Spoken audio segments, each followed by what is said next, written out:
नमस्कार दोस्तों, आप सभी लोगों का हमारे YouTube चैनल में बहुत-बहुत स्वागत है। मैं इस तरीके की वीडियोज़ लाता हूँ जो हम पे कोई सवाल करता है, हमें कॉल करके डाउट पूछता है, तो मैं उस सोचता हूँ कि उसी जो डाउट है उसको सारी पब्लिक के सामने लाया जाए और ताकि क्योंकि इस तरीके की प्रॉब्लम बहुत सारे लोग फेस कर रहे हैं।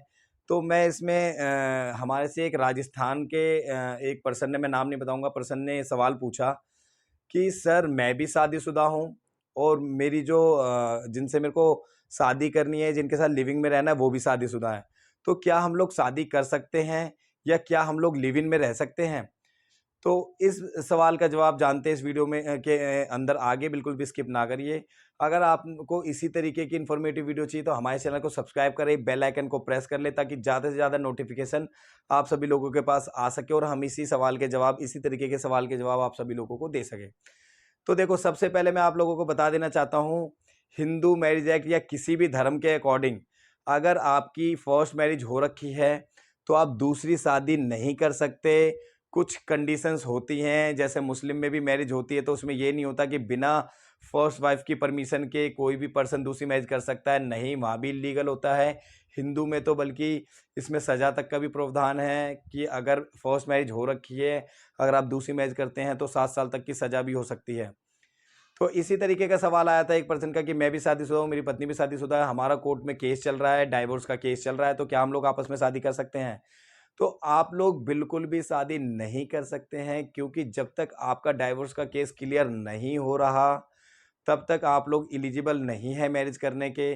जब आपका डाइवोर्स हो जाता है उसके बाद भी कुछ समय लगता है, 30 दिन और 60 दिन, 90 दिन, कुछ भी, मतलब कुछ टाइम पीरियड छोड़ने के बाद ही आप लोग कोर्ट मैरिज कर सकते हैं अगर आप लोगों का डाइवोर्स हो जाता है।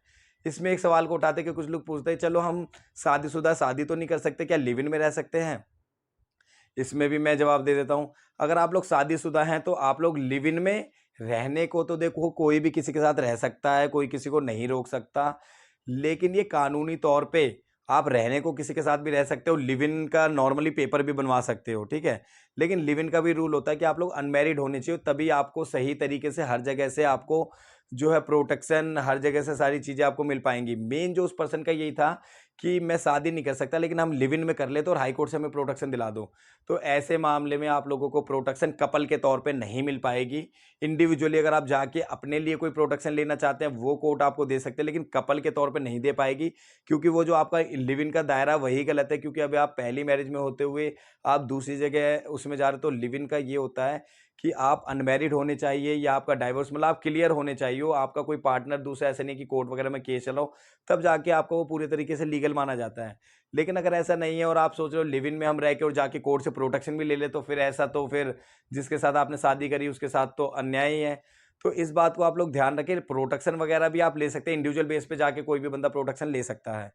लेकिन आप जो ये लिव इन कर रहे हैं, ये जो पेपर बनवाए जाते हैं शादी करते हो जब आप साथ में रहते हो, तो ये नॉर्मली इसलिए होते हैं कि आगे चल के वो लड़की मुकर जाए या कुछ हो जाए तो लड़का रेप के केसों से या अदर ऐसे केसों से बच सके जिसमें वो लड़की उसे फॉल्सली इम्प्लीकेट कर सकती हो।